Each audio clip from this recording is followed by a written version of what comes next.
Good morning मेरे प्यारे बच्चों, बिट्टू सर के चैनल में आप लोग को स्वागत है। आज मैं आओ गणित सीखे में लेकर के आए हैं क्षेत्रमिति। क्षेत्रमिति में हम लोग बात करेंगे वर्ग, आयत, त्रिभुज, चतुर्भुज के क्षेत्रफल एवं इसके साथ साथ वृत्त के भी क्षेत्रफल के बारे में चर्चा करेंगे। इस सारे के क्षेत्रफल और सारे के परिमाप और कुछ के हमारा जो वर्ग है, आयत है, इसके विकर्ण के भी बारे में चर्चा करेंगे। तो कौन फार्मूला किस तरह से आया है? आयत का क्षेत्रफल लंबाई गुने चौड़ाई क्यों होता है? त्रिभुज का क्षेत्रफल 1/2 आधार गुने ऊंचाई क्यों होता है? सारे फार्मूला का हम चर्चा करने वाले हैं। तो आप इस वीडियो को शुरू से लेकर के अंत तक देखें। अगर आपको वीडियो अच्छा लगे तो वीडियो को लाइक करें, चैनल को सब्सक्राइब करो एवं वीडियो को शेयर भी करें।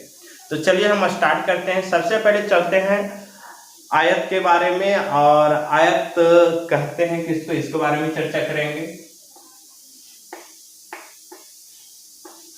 आयत, इसे अंग्रेजी में रेक्टेंगल कहते हैं।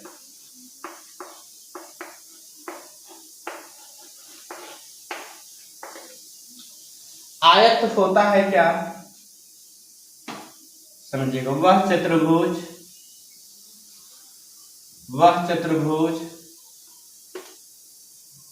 जिसके आमने सामने की भुजा बराबर हो एवं प्रत्येक कोण 90 डिग्री का।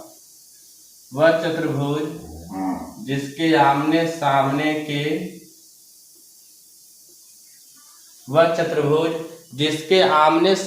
की भुजा बराबर हो तथा प्रत्येक कोण 90 डिग्री का हो, 90 डिग्री का।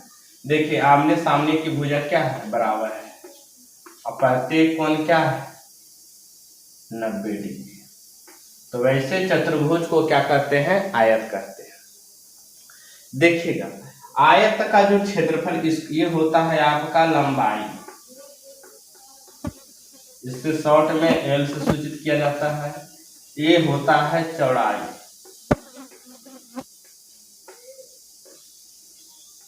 इसे बी से सूचित किया जाता है, ब्रेथ, और ये हुआ लेंथ। तो आयत का क्षेत्रफल यानी कि ये पूरा जो क्षेत्रफल हुआ,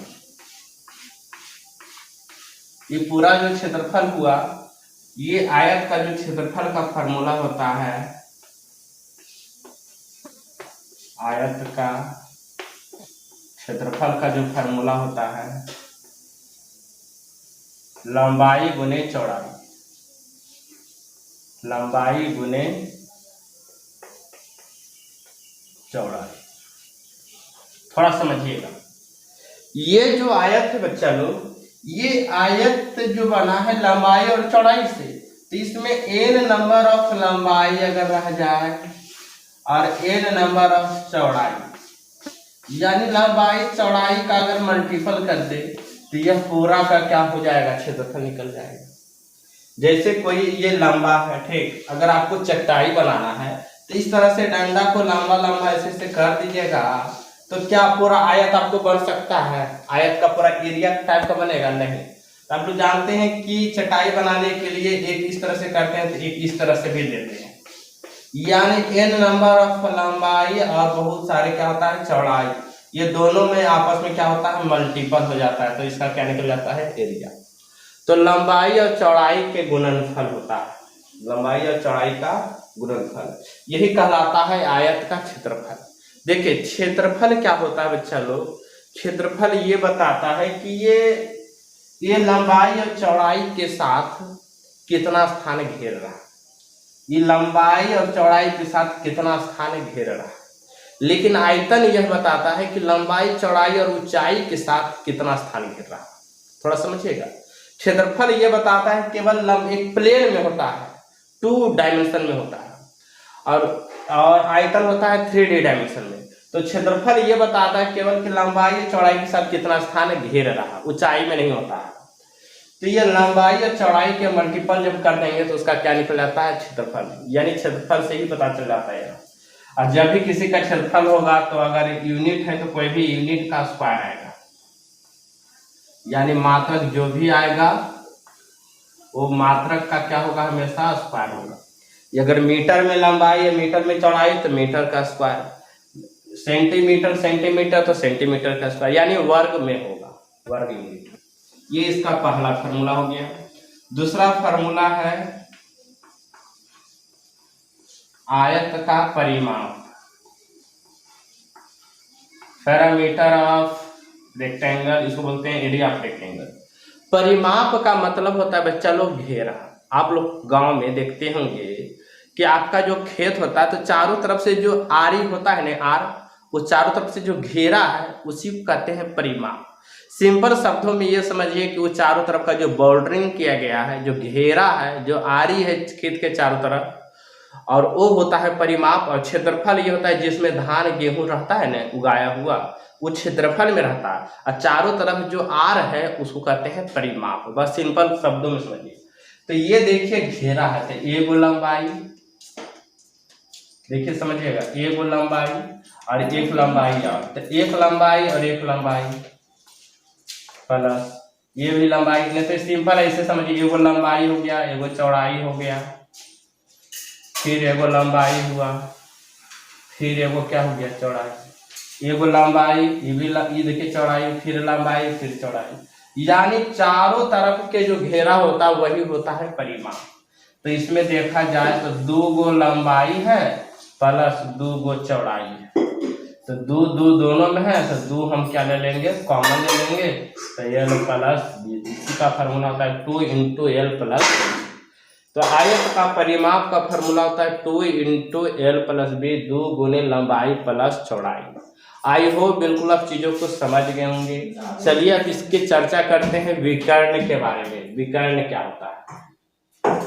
देखिए ये जो तीर, ये जो गया है, ये लाइन, ये जो लाइन है यही होता है विकर्ण।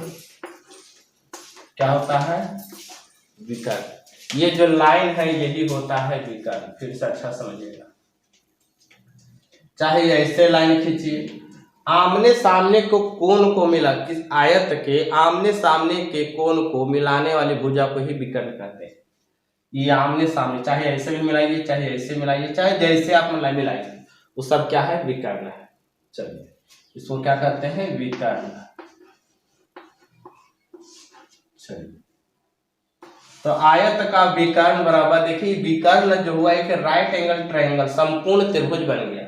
और ये कर्ण है, कर्ण बराबर क्या होता है? रूट अंडर लंब स्क्वायर प्लस आधार स्क्वायर। तो कर्ण बराबर लंब, तो लंब का ये काम कर रहा है, आधार का ये काम कर रहा है। तो इसका तीसरा फार्मूला ये हो गया आयत का विकर्ण। आयत का विकर्ण है, तो आयत का विकर्ण रूट अंडर लंबाई स्क्वायर प्लस चौड़ाई स्क्वायर। कर्ण बराबर लंब स्क्वायर प्लस आधार स्क्वायर करिए, चाहे ऐसे करिए चाहे वैसे करिए, बात क्या है? बराबर है। तो ये आयत हो गया आपका आयत का, ये पूरा प्रॉपर्टीज हो गया, आयत का 3 फार्मूला आ गया, यही आपका पूछता है। अब चलते हैं हम वर्ग के बारे में। तो आई होप बिल्कुल यहाँ तक समझ में आ गया होगा कैसे आयत हुआ, कैसे निर्माण हुआ, क्या हुआ और किस तरह से फार्मूला आया। चलिए अब चलते हैं वर्ग, जिसे कहते हैं स्क्वायर।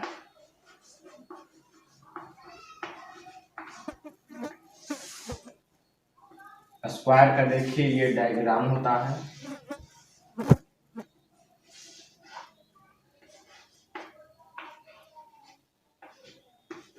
इसके क्या होते हैं? प्रत्येक भुजा आपस में क्या होते हैं? बराबर।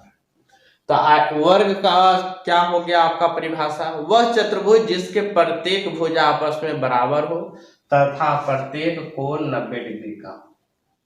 वह चतुर्भुज जिसके प्रत्येक भुजा आपस में बराबर हो तथा प्रत्येक कोण 90 डिग्री का हो, उसे क्या कहेंगे? वर्ग कहेंगे।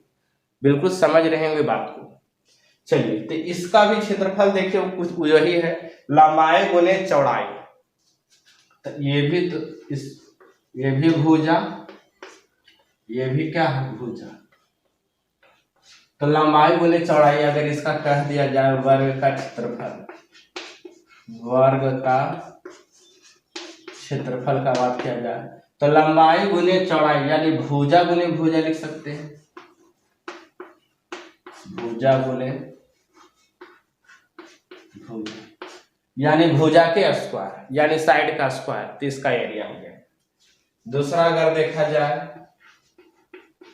वर्ग का परिमाप, परिमिति भी इसको कहते हैं। देखिए, एक भुजा, दो भुजा, हम बताए थे परिमाप का मतलब होता है घेरा, चारों तरफ से जो घेरा है, एक घेरा, दो घेरा, तीन घेरा, चार, सब भुजा बराबर है, तो एक भुजा, दो भुजा, तीन भुजा, चार भुजा, तो 4 गुने भुजा लिख सकते हैं। बिल्कुल आप चीजों को समझ रहे होंगे। तीसरा, वर्ग का अगर बात किया जाए विकर्ण के बारे में, तो देखिए समझिएगा, विकर्ण होता है आमने सामने के भुजा, आमने सामने के कोनों को मिलाने वाली भुजा को विकर्ण कहते हैं, तो ये विकर्ण होता है। तो विकर्ण अगर कर्ण होता है रूट अंडर लंब स्क्वायर प्लस आधार स्क्वायर, तो रूट अंडर लंब, तो ये भी भुजा है, तो भुजा स्क्वायर प्लस लंब स्क्वायर प्लस आधार स्क्वायर, ये भी क्या है, भुजा है। तो देखिए, एगो भुजा स्क्वायर, एगो और भुजा स्क्वायर, तो रूट अंडर 2, एगो भुजा स्क्वायर, एगो भुजा, तो 2 गो भुजा स्क्वायर हो गया। तो भुजा स्क्वायर का देखिए वर्गमूल निकल जाएगा, यानी भुजा गुने भुजा, भुजा स्क्वायर को क्या लिख सकते हैं, भुजा गुने भुजा, तो इसको लिख सकते हैं रूट 2, भुजा स्क्वायर को लिख सकते हैं भुजा गुने भुजा। आप जानते हैं कि जिसका वर्गमूल निकल जाता है उसको बाहर कर देते हैं, तो ये देखिए रूट 2 का वर्गमूल नहीं निकलेगा, तो रूट 2 अंदर रह जाएगा। और ये 2 गो भुजा है, जैसे 2 गो 2 है, 2 गुने 2 उसका वर्गमूल 2 हुआ, या रहे 3 गुने 3 उसका वर्गमूल क्या होगा, 3 होगा। तो 2 गो भुजा गुने भुजा, तो इसका वर्गमूल क्या होगा, 1 गो भुजा हो गया, तो रूट 2 इंटू भुजा हो गया। तो वर्ग का विकर्ण होता है रूट 2 इंटू भुजा, root 2 into side. I hope बिल्कुल चीजों को समझ गए होंगे वर्ग के बारे में। तो अभी आपको आयत चला और वर्ग चला, अब हम चलते हैं त्रिभुज के बारे में, तो उसे भी बारीकी से समझिए। चलिए, तो अब हम चलते हैं त्रिभुज के बारे में। चलिए समझिएगा, त्रिभुज 3 भुजाओं से घिरे हुए क्षेत्र को त्रिभुज कहते हैं, या 3 रेखा खंड से घिरे हुए क्षेत्र को क्या कहते हैं, त्रिभुज कहते हैं। ये होता है त्रिभुज का अगर बात किया जाए तो आधार, और ये होता है त्रिभुज का ऊंचाई, अगर यहाँ डी मान ले जाए, ये होता है ऊंचाई। तो इसका पहला फॉर्मूला होता है त्रिभुज का क्षेत्रफल, त्रिभुज का क्षेत्रफल 1/2 गुने आधार गुने ऊंचाई, 1/2 गुने आधार गुने ऊंचाई। देखिए फार्मूला कैसे आया बच्चा लोग, ध्यान से समझिएगा। जैसे ये आयत है ना बच्चा, तो आयत है और इसको 2 भाग कर दिए, तो देखिए त्रिभुज बन गया। ये पूरा आयत का क्षेत्रफल क्या होता है, ये आधार गुने ऊंचाई, ये इस तरह, ये त्रिभुज के लिए क्या हो गया, आधार, यही लंबाई भी चौड़ाई, आधार गुने, इसको ऊंचाई भी लिख सकते हैं। ये आयत का क्षेत्रफल, ये आयत में ये कैवा भाग इसका है, आधा भाग, इसका कैवा भाग है, आधा भाग, इसका क्या हो गया, 1/2, ये अधेन भाग है, तो 1/2 गुने आधार गुने क्या हो गया, ऊंचाई। ये आधार ही काम कर रहा है लंबाई का, ये ऊंचाई काम कर रहा है, ये चौड़ाई काम कर रहा है ऊंचाई का, दोनों बात बराबर है। तो ये आयत से ही बना बच्चा लोग त्रिभुज। तो त्रिभुज का क्षेत्रफल 1/2 आधार गुना ऊंचाई कैसे आया समझ में, ये आयत के आधा भाग है इसलिए 1/2 आया, आधार गुना ऊंचाई हो गया। आई होप बिल्कुल चीजों को समझ गए होंगे। ये है आधार। इसका दूसरा फॉर्मूला की अगर बात किया जाए,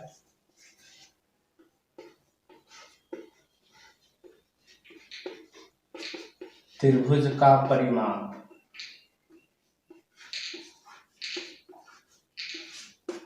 तो तीनों भुजाओं का योग। देखिए इस किसी भी तरह का त्रिभुज हो सकता है, भुजा के आधार पर भी 3 त्रिभुज होता है और कोण पर के आधार पर भी 3 त्रिभुज होता है। भुजा के आधार पर पहला त्रिभुज हो गया समबाहु त्रिभुज जिसके सभी भुजा बराबर होते हैं। दूसरा समद्विबाहु त्रिभुज जिसको 2 भुजा बराबर होते हैं। और तीसरा विषम बाहु त्रिभुज जिसको कोई भुजा बराबर नहीं होती।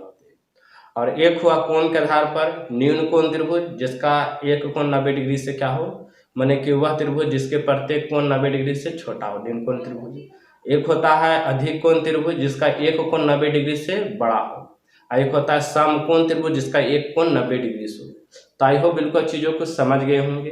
तो कोण के आधार पर भी त्रिभुज का बंटवारा किया गया है और भुजा के आधार पर भी त्रिभुज का बंटवारा किया गया है। तो कुछ के फॉर्मूला भी अलग अलग होते हैं, तो इसीलिए हम कह सकते हैं त्रिभुज का परिमाप जो होगा वो तीनों भुजाओं का योग होगा। तीनों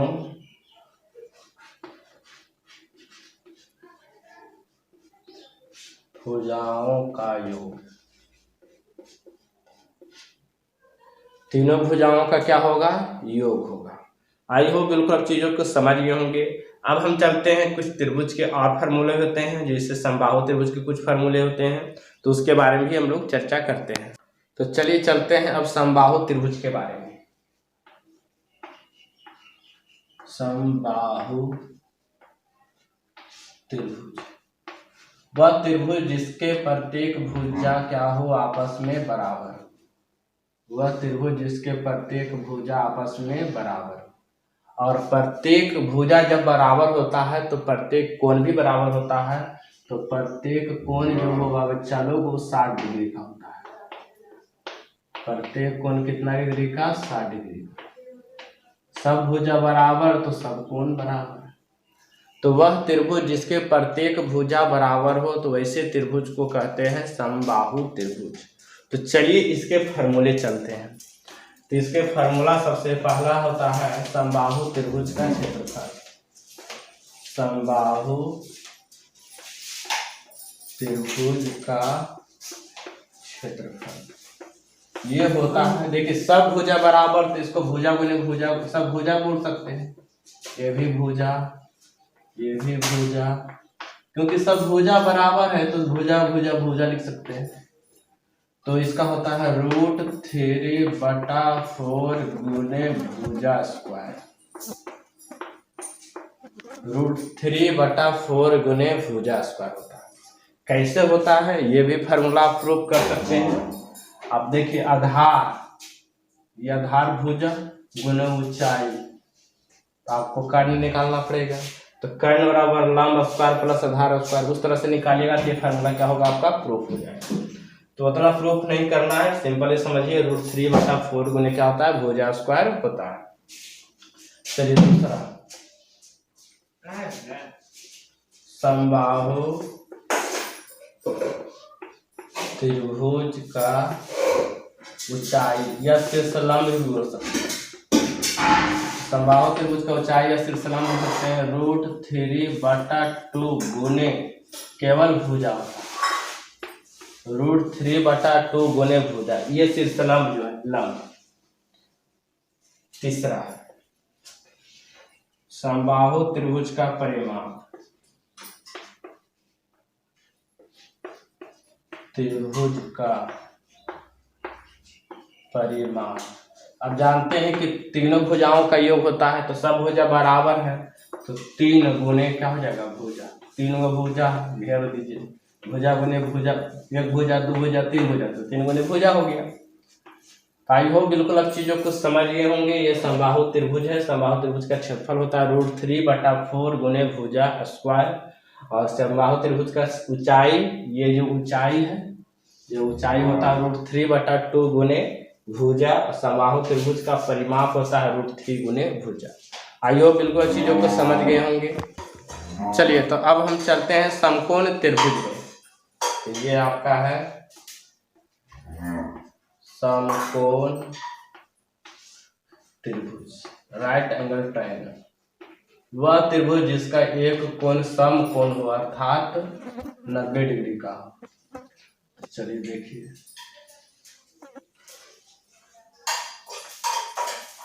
एक कोण 90 डिग्री का, बी कोण क्या है 90 डिग्री का है। तो देखिए समकोण त्रिभुज में क्या होता है, कर्ण हमेशा वही रहता है, सबसे बड़ी भुजा होती है। कर्ण हमेशा सबसे बड़ी भुजा होती है, जिसको एच बोला जाता है, हाइपोटेनस। और लंब आधार चेंज करता है। अगर ये थीटा है, ये एंगल है, तो ये हो जाता है लंब, जिसको पी से सूचित किया जाता है। और ये हो जाता है आधार, जिसको बी से सूचित किया जाता है। एकदम समझिएगा। अगर ये थीटा है, ये कोण है, तो इसके सामने भुजा लंब, यानी 90 डिग्री के सामने भुजा कर्ण, थीटा के सामने भुजा लंब, बस यही समझना है, दो चीज आ जाएगा। अगर थीटा ये रहेगा तो लंब ये हो जाएगा, आधार ये हो जाएगा। तो इसका पहला फार्मूला होता है पाइथागोरस प्रमेय ने, जो कि थेल्स का शिष्य थे। तो पाइथागोरस बताए थे किसी समकोण त्रिभुज में जो बड़े भुजा का वर्ग होगा शेष दो छोटे भुजा के वर्गों के योग के बराबर होगा। तो बड़ा भुजा होता है कर्ण, तो कर्ण स्क्वायर बराबर लंब स्क्वायर प्लस आधार स्क्वायर, यही पाइथागोरस प्रमेय। तो कर्ण अगर निकाला जाए, स्क्वायर हटता क्या जाता है, रूट, रूट अंडर लंब स्क्वायर प्लस आधार स्क्वायर।